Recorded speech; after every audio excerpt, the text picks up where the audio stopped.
Meus amados, saúdo a todos com a paz do Senhor. Amém. Quem tem motivo para adorar a Deus nesta noite? Quem tem motivo para dar glórias a Deus nesta noite? Por gentileza, abra a sua Bíblia. Livro de Juízes, capítulo 7. Juízes, sétimo livro da Bíblia Sagrada, capítulo de número 7. Eu tenho uma palavra da parte de Deus para os nossos corações.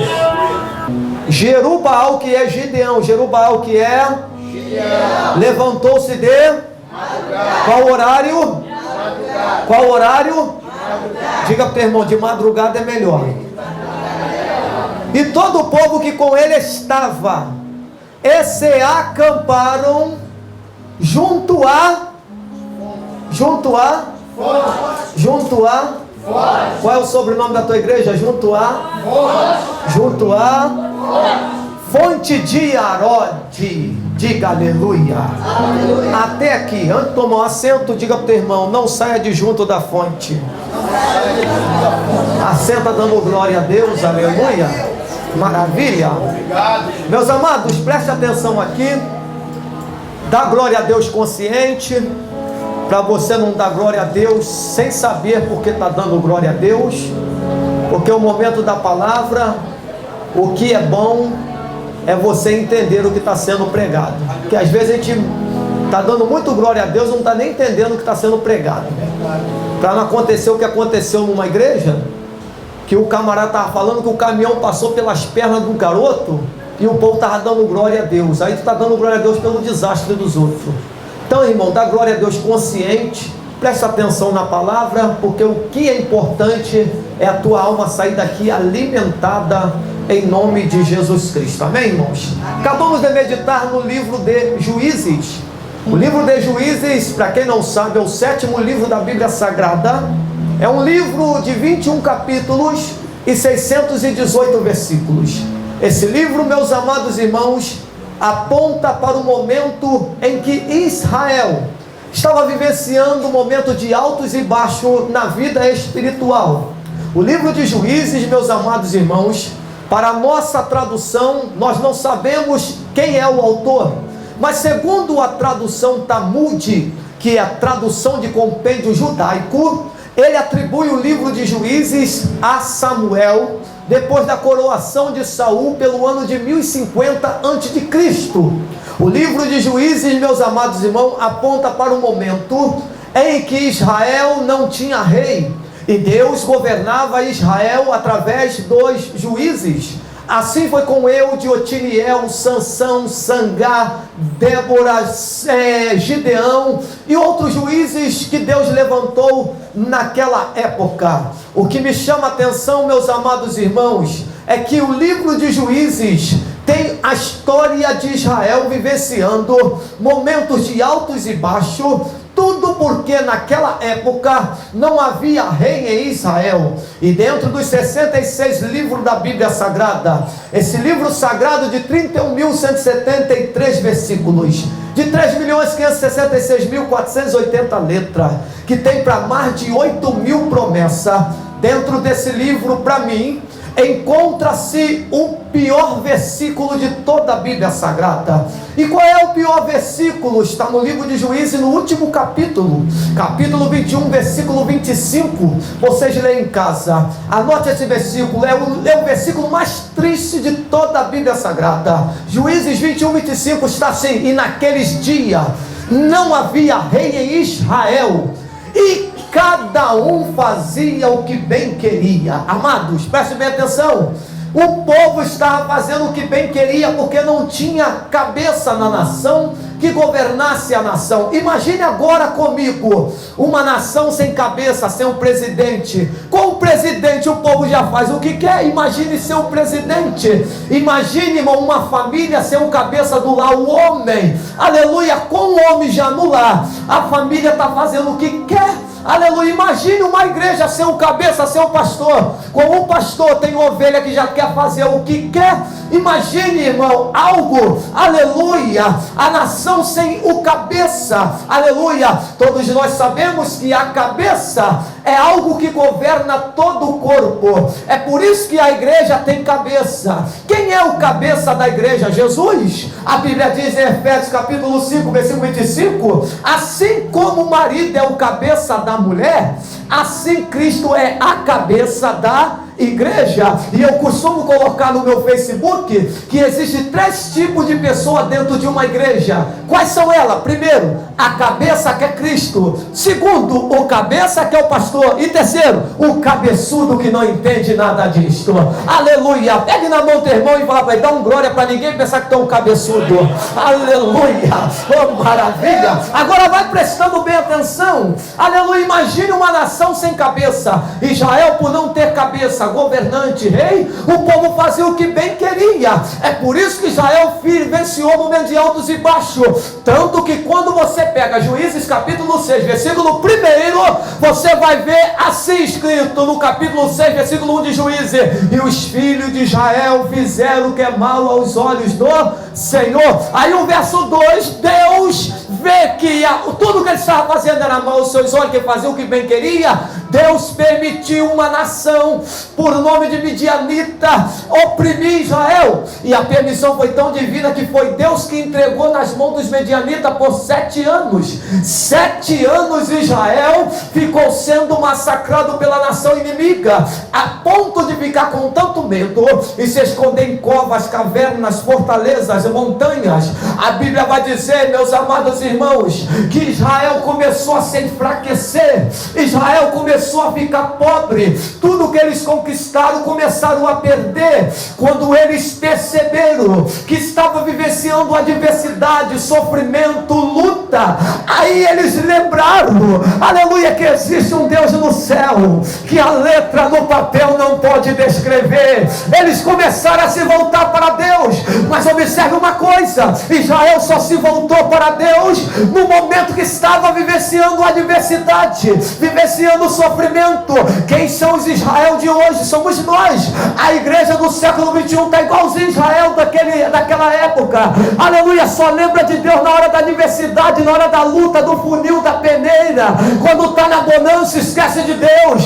Quando está no churrasco, esquece de Deus. Quando está no restaurante, esquece de Deus. Quando está numa festa, no banquete, esquece de Deus. Mas eu vim te dizer uma coisa: pode vir tempestade ou bonança, noite de choro ou manhã de alegria, em todo tempo você tem que lembrar de Deus, porque a Bíblia diz, Isaías 55, versículo 6: buscai ao Senhor enquanto se pode achar, invocai o seu nome enquanto está perto. Não espere a adversidade chegar para você buscar a Deus. Não espere o sofrimento bater na tua porta para você buscar a Deus. É em todo tempo temos que estar adorando, glorificando a Deus. É dar glória a Deus em todo o tempo. Em todo o tempo nós temos que se regozijar no Senhor, alegrar no Senhor. Quantos aqui veio se alegrar comigo nesta noite? Levante a sua mão para dar glória a Deus.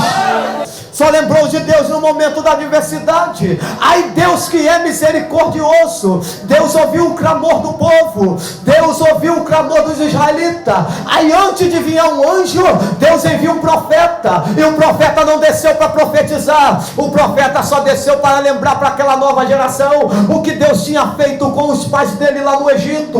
E tu conhece a história. Israel vivenciou 430 anos de cativeiro no Egito. Sofreu na mão de faraós mais e cruéis. Escuta o que eu vou te dizer. Aquele profeta desceu para dizer: olha, o mesmo Deus que abriu o mar vermelho, livrou Israel da mão do Egito, do povo egípcio, é o mesmo Deus que vai livrar vocês da mão do Midianita. O Deus que eu sirvo, aleluia, vai livrar vocês das mãos dos Midianitas. O mesmo Deus que fez a promessa que nenhuma unha ficará no Egito, aleluia, é o mesmo Deus que vai fazer vocês vencer esta batalha. aleluia. A Bíblia vai dizendo, meus amados irmãos, que o profeta desceu somente para lembrar que Israel saiu com mão forte do Egito, porque foi Deus que tirou. Eu já vou abrir um parênteses para dizer uma coisa: teus parentes podem estar no Egito desse mundo, mas Deus com mão forte vai arrancar um por um e vai mostrar para você que Ele é Deus no céu e na terra. A promessa de Deus está de pé para a tua família, para a tua casa, para o teu ministério.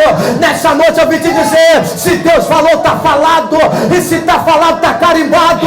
Deus falou que vai salvar, vai salvar. Deus falou que vai libertar, vai libertar. Deus falou que vai transformar, vai transformar. Levante a mão e adore a Deus, porque o agir de Deus é lindo. Deus vai trabalhar. Pegue na mão teu irmão e diga: Deus vai trabalhar no meio da tua casa. Deus vai trabalhar no meio da tua família. Deus vai fazer uma mudança de história. Aleluia. Só quem crê glorifica. Só quem crê dará aleluia. Só quem crê faça aquele barulho que o diabo não gosta.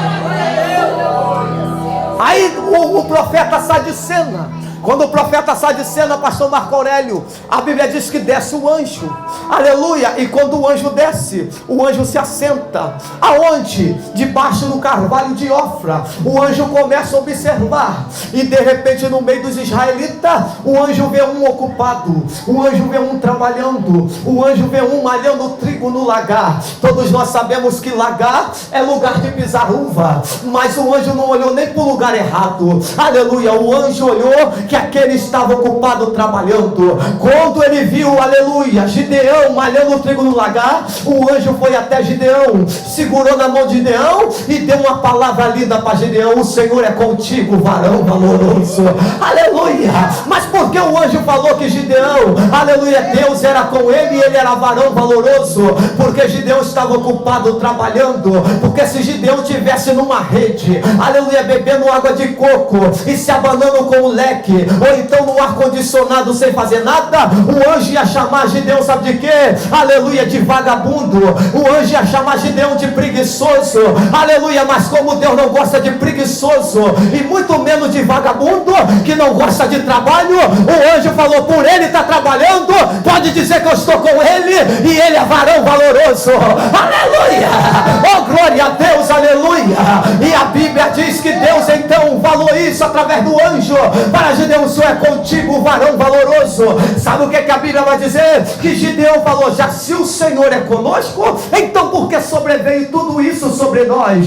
Aí Gideão voltou, o anjo voltou e falou: rapaz, vai nessa tua força e livra Israel das mãos do midianita. Aí Gideão botou a mão na cabeça mais uma vez e falou: como eu vou se eu sou o menor da casa do meu pai? Quando ele falou que era o menor da casa, parece que eu estou vendo a cena, não está na Bíblia, é uma conjectura minha, e conjecturar, eu posso conjecturar, aleluia, se eu não trazer heresia, mas eu posso conjecturar, mas parece que eu estou vendo Deus do alto céu ficando de pé e ouvindo esta palavra. Já que ele falou que é o menor, então é ele que eu vou levantar, aleluia. Porque sabe por que Deus levantou Gideão para ser o libertador? Por dois motivos: primeiro, que ele estava trabalhando, e segundo, porque ele falou que era o menor. Primeiro, porque ele estava trabalhando. Deus não levanta ninguém para trabalhar, Deus só levanta quem já está trabalhando. Aleluia. Ei querido, não fica esperando o pastor Renato te levar para consagrar para tu começar a trabalhar, não. Se tu quer consagração, já comece a trabalhar sem ser consagrado. Olha pro teu irmão e fala: o negócio é arregaçar a manga e trabalhar na obra. Aleluia. O anjo do Senhor foi falar com Gideão que ele era varão valoroso, e Deus levantou ele por dois motivos: porque ele estava trabalhando, e segundo, que ele falou que é menor, e Deus gosta de quem é menor. Deus nunca gostou de ninguém grande. Deus só abençoa quem é menor, pequeno. Vou te mostrar a luz da Bíblia. A Bíblia diz em Gênesis capítulo 48, versículo 13, que José pega 2 filhos, Manassés e Efraim. Manassés era o maior primogênito, Efraim era o menor, aleluia. José chega para o pai e fala: Jacó, esses são os meus filhos, quer dizer, são seus netos. A Bíblia diz que Jacó pega os filhos de José e traz para o peito e fala: agora eles também são meus filhos. Diz a Bíblia Sagrada, pastor Renato, que José se achega os 2 diante de Jacó. Diz a Bíblia que fala: pai Jacó, abençoa um dos meus filhos. Pela lei da primogenitura, quem tinha de ser abençoado era o primogênito, o maior. Quando Jacó levantou as mãos, a Bíblia diz que as mãos de Jacó cruzou, e quando as mãos de Jacó cruzaram, a mão direita de Jacó foi na cabeça do menor. José olhou para Jacó e falou: pai, não é esse, aleluia. A Bíblia diz que Jacó recusou o que José falou. Sabe por quê? Porque para José quem tinha que ser abençoado era o grande, mas Deus usou Jacó para abençoar o menor. Sabe por quê? Deus nunca gostou de abençoar quem é grande. Deus nunca gostou de abençoar quem é grande. Deus sempre gostou de abençoar quem é menor. Aqui não tem nenhum grande, o grande aqui é Deus. E só porque tu é o menor vai levar a bênção para casa hoje. Você crê? Levante a mão e dá glória. Eu vou te mostrar a luz da Bíblia, que Deus sempre gostou de abençoar quem é o menor. Samuel, o que é? Enche o teu chifre de azeite e vai na casa de Jessé. Chegando lá, tu unge alguém, filho de Jessé, a rei, porque eu já rejeitei Saul. Jessé colocou os 7 grandões na frente, não foi nenhum ungido. Aí, meu amado irmão, Samuel coçou a cabeça e falou: ô Jessé, já acabaram os mancebos? Jessé teve de confessar com a sua boca: não, ainda falta o menor. Aleluia. Então traga ele, busca ele. Enquanto o menor não chegar, nós não vamos tirar o pé da mesa. A bênção é pro menor. Pegue na mão do irmão e diga: a bênção é para quem é menor. A bênção é para quem é menor. Oh, glória a Deus, aleluia.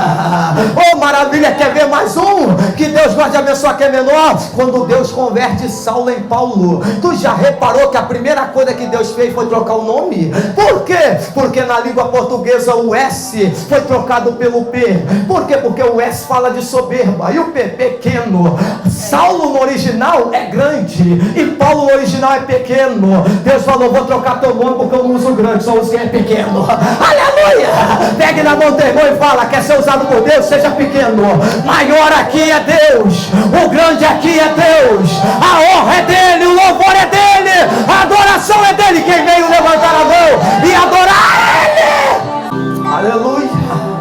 Aí Deus falou: já que tu é o menor, Gideão, então é tu mesmo. Aí Gideão ficou encucado. Quem está falando comigo? Será que é o Deus mesmo que está falando comigo? Me dá 2 sinais aí. Aí, meus irmãos, Deus deu 2 sinais para Gideão. Quando Gideão percebeu que era Deus no negócio, Gideão falou: falei com o anjo do Senhor face a face e não sabia. Deus me levantou, então está levantado. A primeira coisa que Gideão fez, sabe o que foi? Rebentar a estátua de Baal. Quando Gideão está arrebentando a estátua de Baal, o povo que estava com Gideão apelidou Gideão de Jerubaal. O que significa Jerubaal? No original, Jeru significa exterminador de Baal. Olha para o teu irmão e diga: Deus vai levantar exterminadores de Baal aqui, aleluia. Oh, glória a Deus, aleluia. Para Gideão saber que era Deus que estava levantando ele, no local onde tinha a estátua de Baal que ele rebentou, ele ergueu um altar, porque altar fala de caminho de acesso para Deus, intimidade com Deus, comunhão com Deus. E quem tem, aleluia, aliança com Deus não perde batalha. Quem tem aliança com Deus não perde a guerra. Pode levantar: capeta, capetinha, capetão, capetona, diabinho, diabão, diabona, feiticeiro, feiticeira, linguarudo, linguarudo, fofoqueira, fofoqueira. Pode levantar quem quiser, pode fazer macumba, botar na encruzilhada, ou até tampar o sapo com o teu nome, que até no teu nome tem fogo e o sapo morre seco. Aleluia. Nenhum mal chegará à sua tenda. Aleluia. Que quem tem aliança com Deus, macumba não pega, mandiga não pega, praga não pega. E se eu fosse você, dava glória a Deus, porque tu tem aliança com Deus. Pregador, estão fazendo macumba para mim. Deixa fazer, irmão.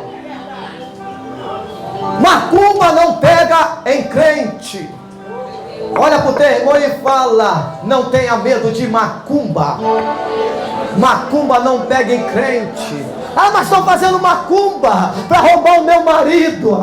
Aleluia, aleluia. Hoje Deus vai desmanchar a macumba. O que é teu, o diabo não toca. Pegue na mão do irmão e fala: o que é teu e acabou. O que é teu e acabou. Não tem olho gordo, não tem olho magro, não tem nada. O que é teu e acabou. Ei, Gideão foi lá e exterminou. Aí depois que ele exterminou a estátua de Baal, sabe o que ele fez? Sabe o que ele fez? Chamou o povo e foi dormir. Foram descansar. Diz a Bíblia Sagrada, e foi o que nós lemos. E aqui eu começo a pregar naquilo que eu li. A Bíblia diz que de madrugada, qual horário? Qual horário? Qual horário? De madrugada Gideão levanta com o povo. Por que a Bíblia não diz que ele levantou na hora 9, 3 horas da tarde? Por que a Bíblia não diz que ele levantou 6 horas da tarde? A Bíblia faz questão de dizer que ele se levantou de madrugada. Olha para o irmão mais uma vez, diga: de madrugada sempre é melhor. Aleluia. De madrugada sempre é melhor. Irmão, as minhas maiores mensagens é de madrugada que Deus me dá. As minhas maiores mensagens são de madrugada. Quando eu não consigo dormir de madrugada, eu já estou ligadinho. É Deus querendo falar comigo através da palavra.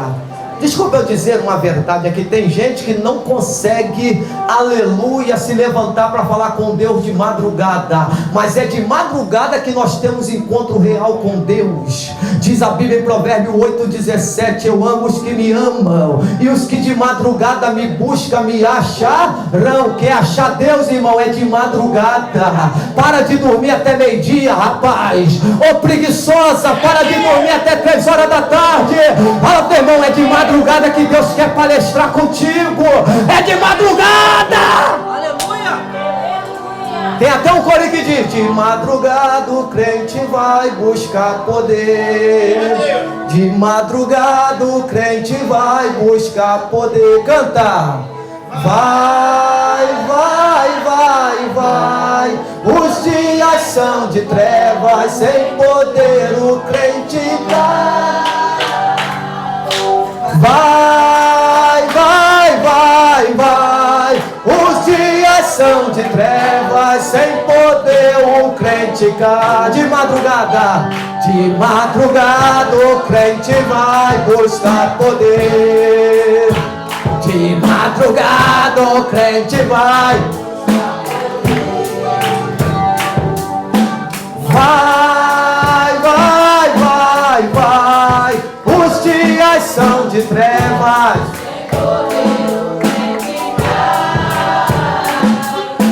Vai, vai, vai, vai. Os dias são de trevas, sem poder o crente cai. Aleluia! Olha para o teu irmão e diga: é de madrugada. Aleluia. Agora preste atenção. Gideão é levantado de madrugada, pastor Renato. Por que ele levantou de madrugada? Porque de madrugada Deus ia dar estratégia para ele. Olha o teu irmão e diga: de madrugada Deus te dá estratégia. Aleluia. Ei, escute aqui. Gideão levanta, e o povo que estava com ele também levanta. Aí Deus dá uma estratégia: Gideão, leva o povo para o norte, leva para um local chamado Arode e se acampa. Sabe onde Gideão se acampou? Junto a uma fonte, lá em Arode. O nome da fonte não era Arode. Arode era o nome do local. E esse local dava acesso ao norte do arraial dos Midianitas. Sabe o que significa Arode no original? Lugar de medo e de terror. Anote isso aí. Arode no original significa medo e terror. Olha para onde Deus levantou o líder Gideão e mandou o povo se acampar: no lugar de medo e de terror. Só que eles não acamparam somente no lugar de medo e terror, acamparam junto à fonte. Aleluia, junto à fonte. A fonte simboliza quem, irmão? Jesus, porque ele é a fonte de águas viva, ele que mata a nossa sede. O local era de medo e de terror, porque dava norte do arraial dos inimigos, quer dizer, os inimigos tacavam de lá, aleluia, e botavam medo e terror para o povo fugir. Mas Deus é estrategista. Deus, para mostrar que estava com ele, falou: Gideão, vai para junto da fonte e acampa. Acampar, estabelecendo um território, faz o acampamento ali junto à fonte, porque o local é de medo e de terror, mas vocês estão comigo, estão junto comigo, estão junto à fonte. O que eu aprendo com isso? Que o local pode ser perigoso, aleluia, o local pode ser de medo e de terror. Você pode morar num lugar perigoso, aonde o comando vermelho manda, a ADA manda, terceiro comando manda, seja quem for, aleluia, mas se tu estiver junto à fonte, não tem local perigoso, você está protegido, porque a fonte é Jesus. Levante a sua mão e dá glória a Deus. O lugar pode ser de medo e de terror, mas se você estiver junto à fonte, você tem proteção, porque a fonte é Jesus. E se Jesus é a tua proteção, vai se cumprir na tua vida o salmo mais lido, aleluia, de toda a Bíblia, o Salmo 91. Aquele que habita no esconderijo do Altíssimo, a sombra do Onipotente descansará. Direi do Senhor: Ele é meu Deus, o meu refúgio, a minha fortaleza, e nele confiarei, porque Ele te livrará do laço do passarinheiro e da peste perniciosa. Ele te cobrirá com as suas penas, e debaixo das suas asas estarás seguro. A sua verdade é escudo e broquel. Não temerás espanto noturno, nem seta que voe de dia, e nem peste que ande na escuridão, nem mortandade que assole ao meio-dia. 1000 cairão ao teu lado, 10.000 à tua direita, mas deixa eu acrescentar aqui: mas quem está junto à fonte, que é Jesus, não serás atingido. Quem pode levantar a mão para dar glória a Deus? Quantos livramentos Deus te deu? Tem pessoas aqui que eram para estar na sepultura, mas olha o livramento que Deus te deu. Aí você fala: como é que Deus me livrou? Como é que eu tive esse livramento? Tem uns lá fora que falam: eu tive sorte. Não teve sorte não. Não foi sorte não, foi livramento mesmo. Não, mas eu não era da igreja, eu não sou da igreja. Mas a tua mãe é, o teu pai é, e está orando por você, aleluia, e Deus está guardando você, porque teus pais estão junto à fonte. Aleluia. Quantas sepulturas foram fechadas na nossa vida, e hoje nós estamos aqui. Sabe por que foi fechada? Porque tu está junto à fonte, e quem está junto à fonte, aleluia, tem proteção divina. Levante a sua mão, aleluia, diga para o teu irmão: enquanto você está aqui dando glória, você está junto da fonte, sendo guardado,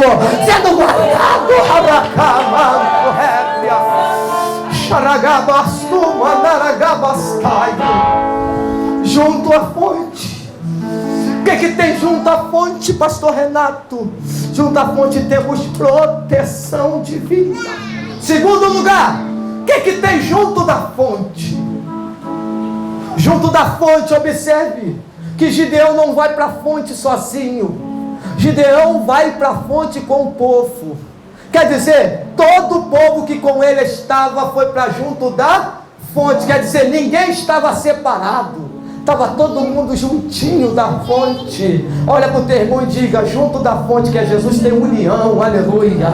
Junto da fonte que é Jesus tem união, aleluia. Esse negócio de crente já entrar com binóculo no olho, aleluia, já entra lá no portão assim: se fulana estiver na esquerda, eu vou para a direita. Tu já está longe da fonte há muito tempo. Ai, meu Deus da glória. Ei, escute o que eu vou te dizer aqui. Você que entra na igreja, aleluia, e bota o olhão, aleluia, e fala: se Cicrano estiver do lado esquerdo, eu vou para a direita. Tu está longe da fonte há muito tempo, porque quem está junto da fonte está vivenciando o Salmo 133. Ó, quão bom e quão suave é que os irmãos vivam em união. Esse negócio de crente não está unido com o outro, isso não é coisa de irmão, é coisa de primo. Na casa de Deus não temos primo, só temos irmão. E irmão dá a mão para outro, irmão está unido com o outro, irmão está colado com o outro, irmão está junto com o outro, irmão está na peleja junto com o outro. Ei, querido, se você, meu amado se unir junto da ponte com o teu irmão. Me desculpa eu te chamar, você nunca foi irmão. Você sempre foi primo na casa de Deus. Pergunta o irmão que está do seu lado: e aí, você é irmão ou primo? Aleluia! Oh, glória a Deus, aleluia! Só quem é irmão dá glória. Mas quem é primo fica calado.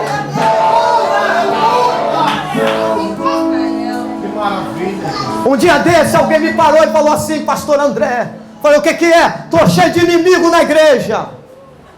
Eu falei: você não está cheio de inimigo não, é tua maldade na cabeça que está dizendo que está cheio de inimigo.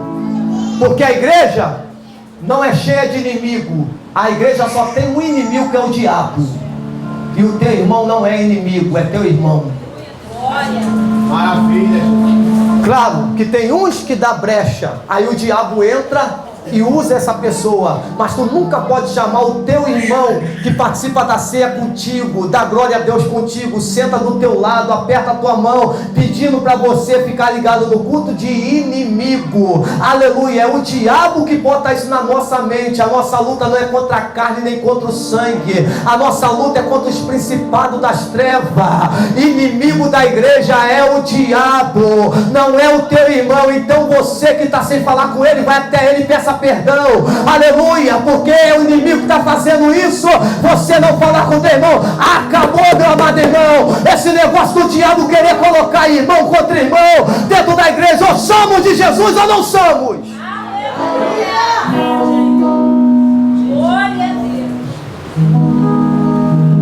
É por isso que eu não aceito certos corinhos na igreja. Corinho que diz: tem gente querendo ver sua queda, quem quer ver nossa queda é o diabo.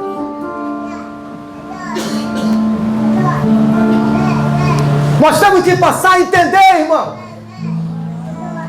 Ei, olha para cá. Os 5 dedos da minha mão são iguais? Olha para o teu irmão e fala: nem eu e você somos iguais. Nós temos que entender isso, irmão. Cada um tem um pensamento, cada um tem uma personalidade. Tem gente aqui, irmão, que é mais agitado, tem outro que é mais calmo. É por isso que a Bíblia diz: suportai uns aos outros. O forte tem que tolerar o fraco na fé. Mas tem gente que é tão forte, irmão, que ele não tolera o fraco. Tem gente, irmão, que come mocotó e quer que uma criança recém-nascida come o mocotó que ele come. Tem gente que está ainda comendo legume, irmão. Nós temos que entender isso. A igreja não é lugar de desunião, a igreja é lugar de união, irmão. A igreja é local de eu apertar tua mão e dizer: eu te amo em nome de Jesus. Que negócio é esse, irmão? De a gente fazer facção dentro da igreja.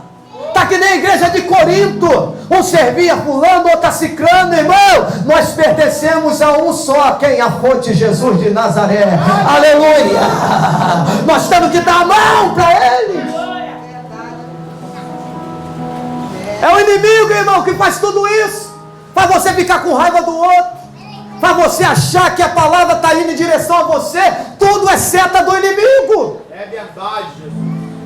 Porque aí fora, aí no meio do tráfico, é com amigo matando amigo, que o inimigo coloca intriga entre eles mesmo. Roubaram junto, assaltaram junto, mataram junto. Aí daqui a pouco um começa a ficar cabreiro com o outro, aí o inimigo entra e fala: tem que matar fulano, senão ele vai te matar. Aí ele vai te matar. Aleluia, o homem que comia contigo te quer te matar. Por quê? É tudo o inimigo, mas o inimigo vai cair por terra, em nome de Jesus de Nazaré. Na igreja não pode ter inimigo.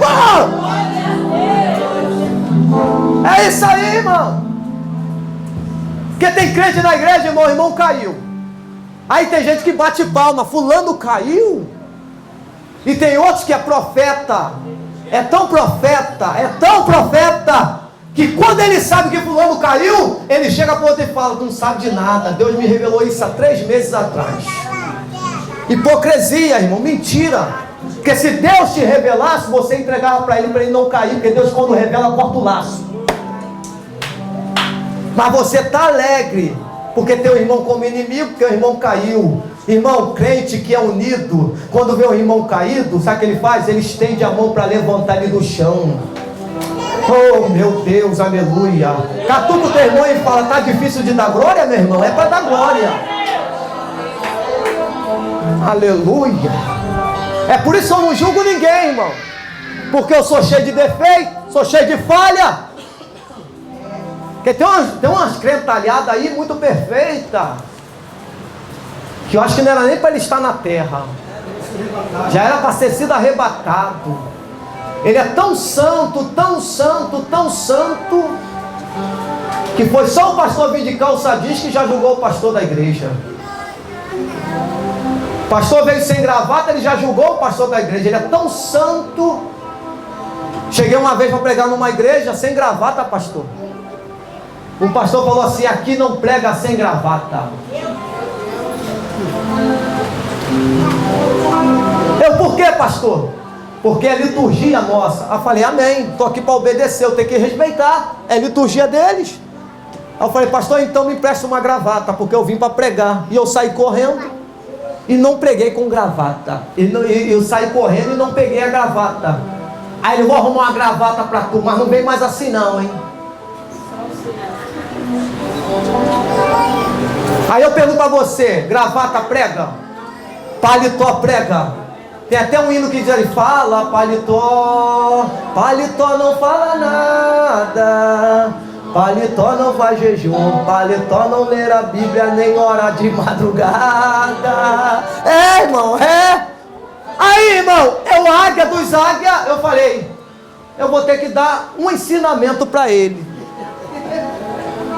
Já que ele faz tanto questão da gravata, então vou ensinar a ele. Eu falei: irmãos, deixa eu dizer uma coisa para os irmãos aqui. Primeiro eu quero pedir desculpa ao pastor da igreja, porque eu vim sem gravata, mas o pastor me prestou a gravata, e eu vim correndo, porque eu estava em outro local, e vim correndo para não perder o horário, e esqueci de trazer a gravata.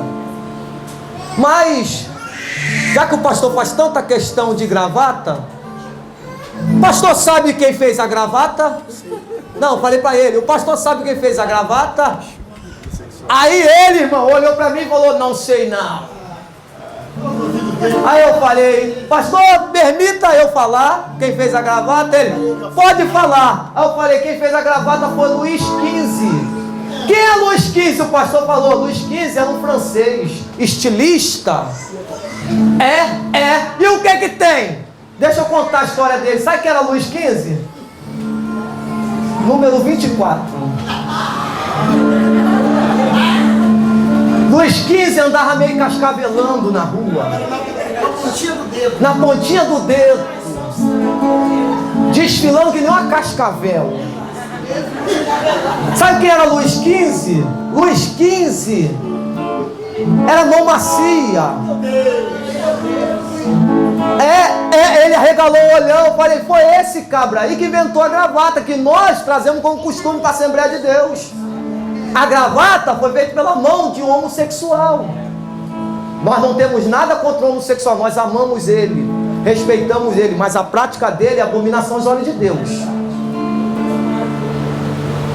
E eu fico assim, eu vou falar, irmão.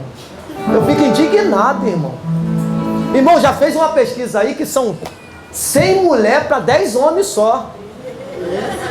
E o camarada ainda está assim, com a mãozinha assim. Vergonha na cara, vai caçar uma mulher. E a gente não pode admitir esse negócio de dois barbados se beijando na boca. É homem com homem, mulher com mulher. Deus fez Adão e Eva, fez macho e fêmea. Deus não fez casamento de Adão e Ivo. É Adão e Eva e acabou. Levante a mão para dar glória a Deus. Quando ele descobriu que a gravata foi feita do homossexual, sabe o que ele falou? Me chamou no final do culto e falou assim: rapaz, isso é verdade mesmo? Eu falei: é verdade. A partir de hoje eu vou dar outra doutrina na minha igreja. Ninguém vai vir de gravata. Eu sei que a gravata cai bem. Ainda mais eu que gosto de me vestir bem. Uma gravatinha cai bem. Mas nós temos que saber a origem da gravata. Porque a gravata não vai salvar o pecador. O que vai salvar o pecador é o Espírito Santo falando ao coração dele. E o Espírito Santo não habita em gravata, habita em nós. Levante a mão para dar glória a Deus. Então, irmão, tem que ter união. Aí, Esse pastor demonstrou para mim que não era unido comigo. Por causa de uma gravata ele queria me proibir de pregar. Mas Deus falou naquele dia. E Deus continua falando. Agora, terceiro lugar. Junto à fonte, além de ter união, ter proteção. Olha o que diz o verso 2 de Juízes 7. Leia aí o que está escrito. E disse o Senhor a Gideão. Quem que falou com Gideão aqui, irmão? Senhor. Não, está baixo. Quem falou com Gideão? Senhor. Igreja, entra no culto. Quem falou com Gideão, irmão? Senhor.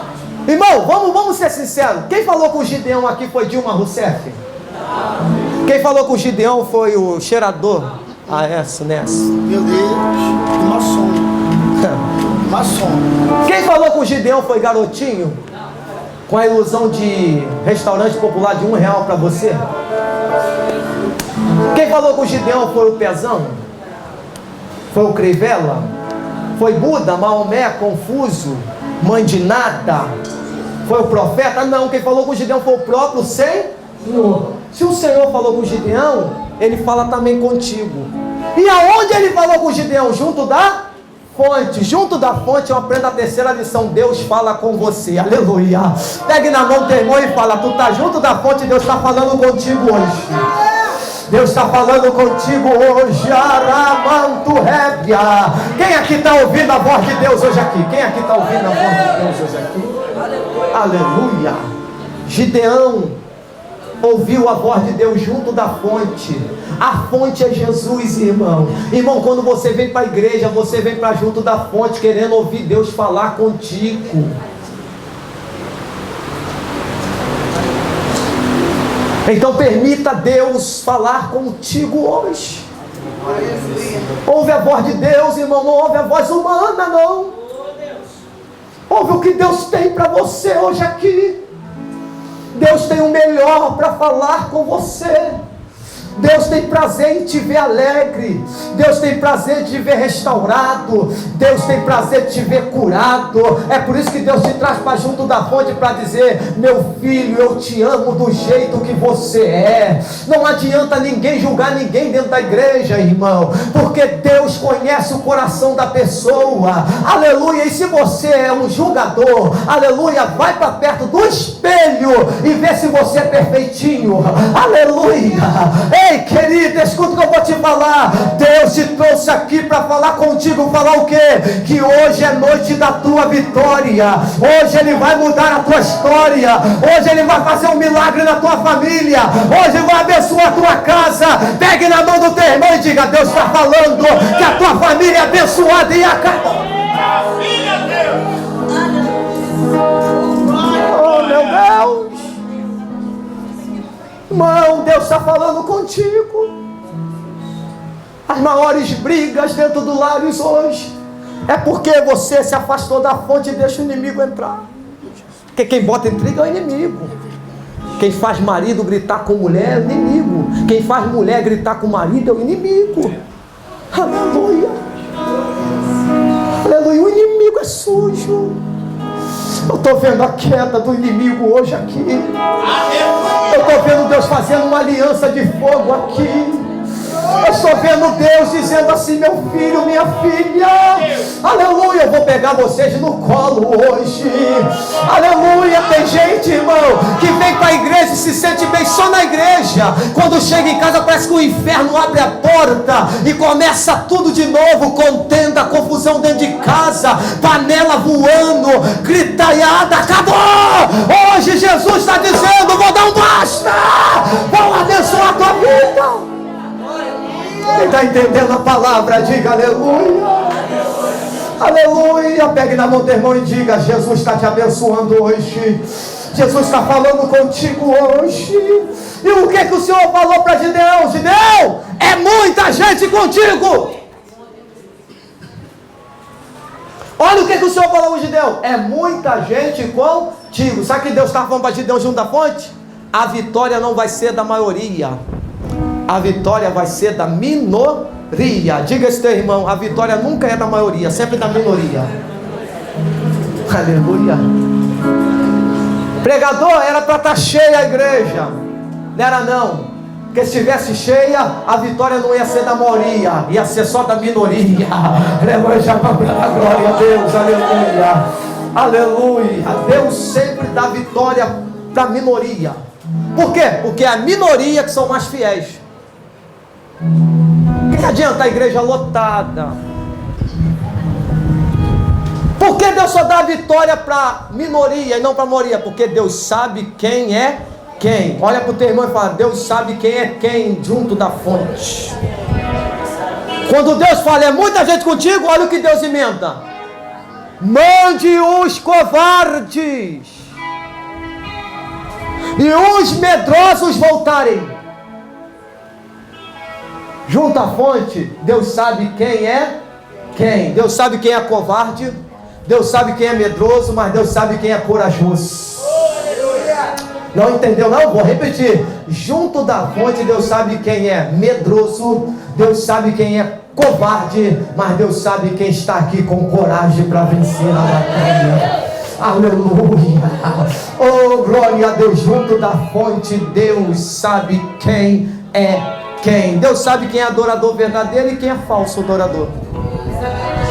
Junto da fonte, Deus sabe quem é ovelha e quem é bode. Junto da fonte, Deus sabe quem é fiel, quem é infiel. Junto da fonte, Deus sabe quem é obediente, quem é desobediente. Junto da fonte, Deus sabe quem está aqui com o coração aberto, quem veio aqui que nem carrinho de mão, empurrado pelos outros. Junto da fonte, Deus sabe quem é quem. Fala para o irmão, não adianta se esconder, Deus sabe quem é quem. Deus sabe quem é quem. Deus sabe quem é quem. Deixa eu ver se você é adorador verdadeiro aqui. Levante a mão e dá 1 minuto de glória, vai. É por isso, irmão, que nós não podemos fazer análise de ninguém, porque Deus sabe quem é quem. Quem conhece André Bruno é Deus. Quem conhece você é Deus. E quer saber de uma verdade? Deus gosta só de um camarada. Deus só gosta de uma pessoa. E vou te falar quem é essa pessoa. A pessoa sincera. Deus gosta da pessoa sincera. Me perguntaram um dia, como é que pode o camarada todo enferrujado e é abençoado por Deus? Porque ele mesmo enferrujado é sincero com Deus. E tem muito que não é enferrujado e não é sincero com Deus e não é abençoado. E eu te mostro na Bíblia que teve um homem que a arca ficou 20 anos na casa dele e a casa dele não foi abençoada, ele era crente. E a arca ficou 3 meses na casa de um não crente e foi abençoado. Deus faz acepção de pessoa? Deus nunca fez acepção de pessoa. Mas Deus sabe quem é sincero e quem não é sincero. Você pode errar aqui hoje, irmão. Mas se você for sincero com Deus e falar, rasgar o coração e falar, Deus, eu errei mesmo. Deus do alto céu vai ficar de lá do trono e fala, meu Deus, é esse que eu amo. Por que Deus chamou Davi de homem segundo o coração? Se o camarada adulterou e matou os outros. Me diz aí, irmão. Se Davi roubou a mulher do outro e matou o marido da mulher. Me diz aí. Que Davi era homem segundo o coração. Porque Davi era sincero. No Salmo 15, quando ele falou, Senhor, quem vai habitar no teu monte, no teu tabernáculo? Deus deu 11 revelações. Sabe qual foi a primeira? Aquele que anda em sinceridade. Não adianta, irmão. É a sinceridade. Deus gosta do sincero. Deus gosta do camarada que olha assim no espelho e fala, eu sou cheio de defeito, Deus. Mas me perdoa, Deus. Tenha misericórdia, Deus. Aí Deus fala assim, me ganhou. A atitude de humildade de reconhecer seu erro me ganhou. Agora, quando o camarada está todo errado, em vez de olhar no espelho e ver os defeitos dele, começa a olhar os defeitos dos outros e falar, eu não sou que nem aquela ali. Eu não sou que nem aquele ali. Foi Jesus que falou a parábola. Que o fariseu orava assim, eu não sou que nem ele rouba, ele faz isso. Aí o publicano, Senhor, tenha misericórdia de mim, Senhor. Irmão, Deus detesta a religiosidade. Deus detesta a religiosidade. Pode dizer isso, teu irmão. Deus detesta a religiosidade. As maiores brigas de Jesus foram com religiosos que ia para o meio da praça pública com roupas longas e gritava bem alto para todo mundo ouvir. Foi com esses camaradas que Jesus brigou. E foi esses camaradas que queriam impedir a bênção dentro da sinagoga. Jesus entrava dentro de sábado para quebrar o protocolo, pastor Marco Aurélio. Aí tinha um homem da mão mirrada no canto. Jesus trouxe ele para o meio e falou: vou curar. Curou ele. Aí chega o religioso e fala: não é lícito curar no sábado. Aí Jesus fala: eu sou do sábado também. Eu curo na segunda, na terça, na quarta, na quinta, na sexta, no sábado e no domingo na fonte de águas vivas. Levante a sua mão para dar glória a Deus. Deus detesta a religiosidade. Olha só, olha só. Olha o que é religião. Está lá um homem, 38 anos, pastor Renato. Acamado, pastor Marco Aurélio, diácono Davi. 38 anos, sabe o que é isso? Jesus viu uma multidão, mas a multidão que ele viu estava esperando um movimento. Porque tem dois tipos de crente na igreja: o do movimento e do milagre. Pergunta, irmão, tu é do movimento ou é do milagre? Movimento é bom, irmão, mas o milagre é melhor, porque movimento não muda ninguém. O que muda é milagre. Levante a mão para dar glória. Agora preste atenção. Estava lá o homem lá, 38 anos, Renato. Aí Jesus foi no homem do milagre, queria um milagre. Irmão, eu fiz as contas. Jesus pega aquele homem e fala: quer ficação? Aí ele: tem ninguém que... Não, quero saber se tu quer ficar. Não tem ninguém. Está curado, toma a tua cama e anda. Levanta, toma a tua cama e anda. E o texto diz embaixo, verso 9: e aquele dia era sábado. O homem pegou a cama que 38 anos carregou ele, ó, foi direto para o templo. No meio do caminho religioso: hoje é sábado, rapaz. Tu está curado hoje? Quem te curou no sábado?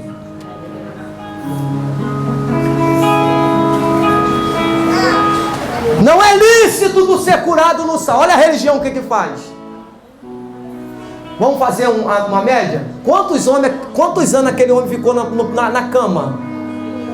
Quanto, irmão? 38. Não, repete aí bem alto. 38 anos. Sabe quantos sábados literalmente aquele homem ficou naquela cama? 1824 sábados. Anote isso aí. Foi 1824 sábado, a cama carregando ele. No dia que chegou um sábado dele, que ele carregou a cama, chega o religioso para falar que não é lícito ele ser curado.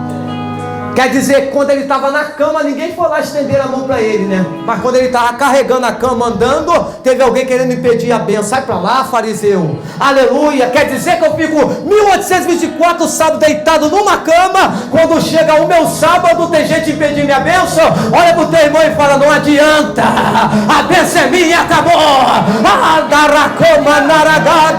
Quem pode dar glória a Deus? Alamanto revianasto que te faio. Aleluia. Então junta a fonte, irmão. Deus sabe quem é quem. Deixa eu terminar.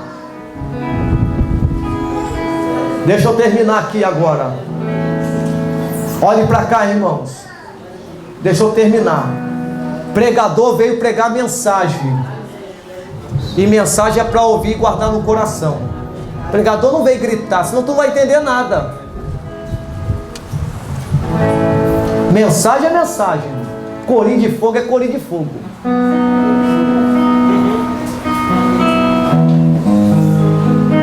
Presta atenção, e vou terminar já.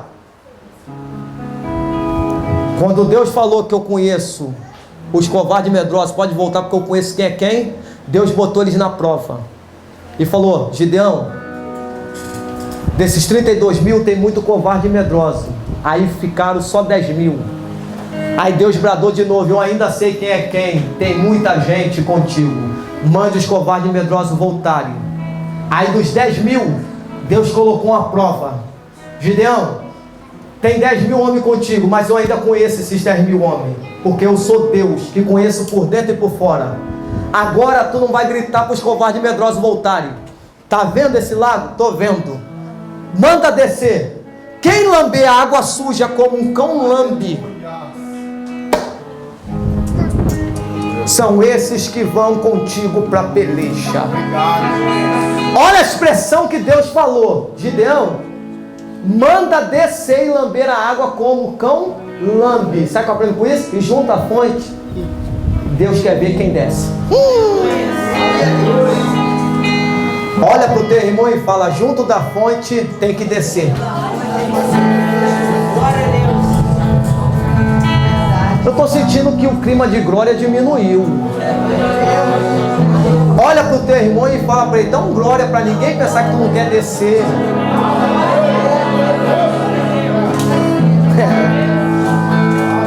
Quem quer descer ali se humilhar? Os que se humilharem, vai contigo, porque eu só uso os humildes. Levante a mão para adorar a Deus. Aí, irmão, 9.700 empinaram. Eu descer nessa água, mas 300 desceram. Quando os 300 desceram, Deus falou: não falei que a vitória não é da maioria, da minoria? Separe em 3 esquadrões. Gideão separou em 3 esquadrões, e na mão de cada um Deus falou: dá 3 armas, trombeta, cântaros e tocha. Aí Gideão deu trombeta, cântaros e tocha. Aí eu termino meu sermão aqui te dizendo que Gideão, quando deu trombeta, cântaros e tocha, Gideão olhou para as 3 companhias e falou: olha, ninguém vai fazer nada sem a minha ordem. O líder aqui sou eu. Alô, manto como anábria. Olha para o teu irmão e diga: quem obedece à liderança tem vitória para contar. Ai, meu Deus, a glória. Aleluia. Todo o exército tem que ter um líder. Toda a igreja tem que ter um pastor, um líder. Toda a família tem que ter um líder. Gideão olhou assim, ó. Juízes 7:17 está assim: olha, olhai para mim quando eu tocar a trombeta. Vocês tocam. Quando eu quebrar o vaso, vocês quebram. Quando eu erguer a tocha, vocês erguem. Oh, meu Deus. Obrigado, Jesus. Maravilhoso, Senhor. General de batalha. A trombeta é um instrumento de sopro que faz barulho. Em outras palavras, se o pastor Renato, que é o líder da igreja, não der glória, fica todo mundo em silêncio. Mas se ele der glória, pode dar glória junto com ele, aleluia, porque a ordem vem dele. Se ele quebrar o vaso, vocês também quebram. E se ele erguer a tocha, vocês erguem. Gideão fez tudo isso. Antes do povo fazer, Gideão fez primeiro. E sabe o que aconteceu? Eles entraram marchando no arraial. E como é que eles entraram? De boca calada? Não. Entraram gritando: espada do Senhor, espada de Gideão, espada do Senhor, espada de Gideão, espada do Senhor, espada de Gideão. Sabe o que aconteceu? Os inimigos, quando ouviram o grito espada do Senhor, espada de Gideão, falaram: opa, a trombeta tocou, os trondos dos vasos quebrados ouvi, e tem algo iluminando as tochas, ainda está gritando. É motor nas pernas e correr, é motor nas pernas e correr. Sabe o que eu aprendo com isso, pastor Marco Aurélio? Com o grito do povo de Deus, o diabo corre. Ai, meu Deus da glória. Quem aqui veio dar o grito da vitória? Levante a mão para adorar. Para o teu irmão ficar ligado, diga para ele: quer que o inimigo foja? Mas o inimigo não é teu irmão, não, é o diabo. Quer que o diabo, seu exército, foge? Começa a dar grito de glória. O diabo detesta crente que grita glória. O diabo detesta crente que dá aleluia. Abre a boca para dar glória. Quem veio adorar, quem veio adorar, quem veio da glória? A tua vitória está do tamanho do teu glória.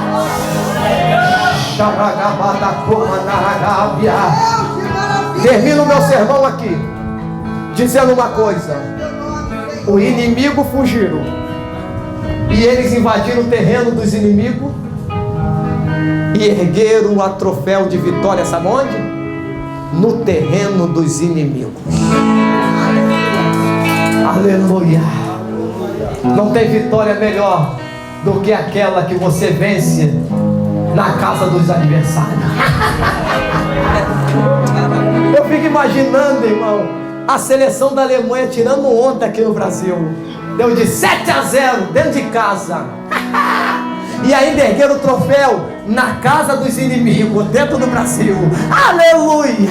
Imagine só, meu amado irmão, ei, aquela macumbeira, tua vizinha fofoqueira, querendo ver tua queda, tua derrota. Daqui a pouco você chega lá com o troféu dizendo: eu venci, eu venci, eu venci, eu venci, eu venci. Irmão, ela vai ficar olhando e falar: eu fiz de tudo pra essa mulher, aleluia, perder, mas ela venceu, venceu, venceu, venceu, venceu. E tem mais, meu irmão, quando você vence, até quem não gosta de você participa do teu banquete e come do teu salgadinho para saborear que a tua vitória tem sabor de mel. Levante a mão para adorar a Deus. Quem pode ficar de pé comigo dando glória?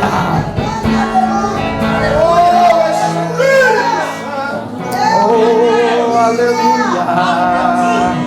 Ei, pegue na mão do teu irmão e diga para ele: a tua vitória vai dar o que falar. Fala. Ai! A tua vitória vai dar o que falar. Para ele ficar mais alegre, fala para ele: a tua vitória vai virar notícia essa semana ainda.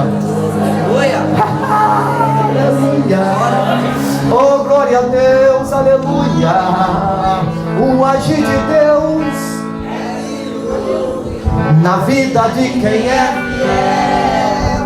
No começo tem provas amargas, mas no fim tem o sabor do mel. Eu nunca vi um escolhido, porque em tudo Deus uma solução. A igreja, até nas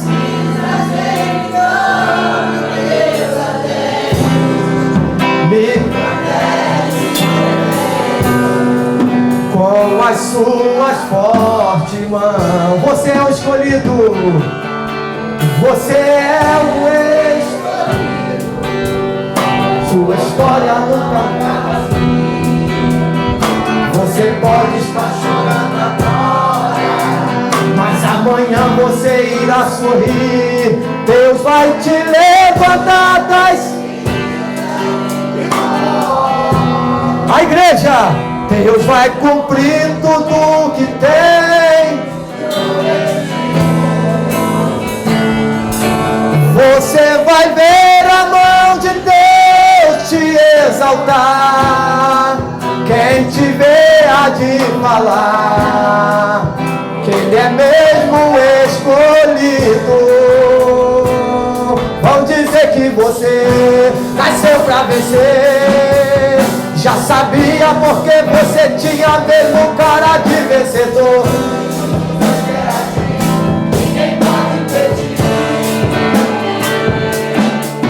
Então você verá cumprir toda a palavra que o Senhor falou.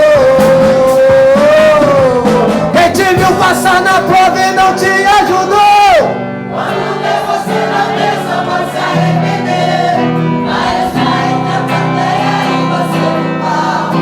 vai olhar e ver Jesus brilhando em você. Quem sabe no teu pensamento você vai dizer: Meu Deus, como vale a pena a gente ser fiel. na verdade a minha prova tinha um bom. Mas minha vitória hoje tem sabor de mel. E tem sabor de mel. Tem sabor de mel. Bateria. A minha vitória hoje tem sabor de mel. Tem sabor de mel. Tem sabor de mel. A minha vitória hoje tem sabor de mel. Aleluia. Deus vai te levantar das cinzas. Deus vai cumprir tudo que tem. Você vai ver a mão de Deus te exaltar. Quem te verá de falar, Ele é mesmo escolhido.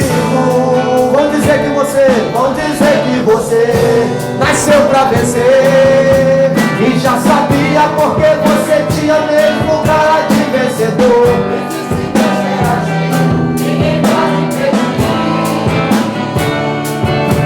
Então você verá cumprir cada palavra que o Senhor falou. Quem te viu passar na prova e não te ajudou, vai estar entre a plateia e você no pau. Vai olhar e ver Jesus brilhando em você. Quem sabe no... Meu Deus, como vale a pena a gente ser fiel. Mas minha vitória hoje tem sabor de mel. Tem sabor de mel.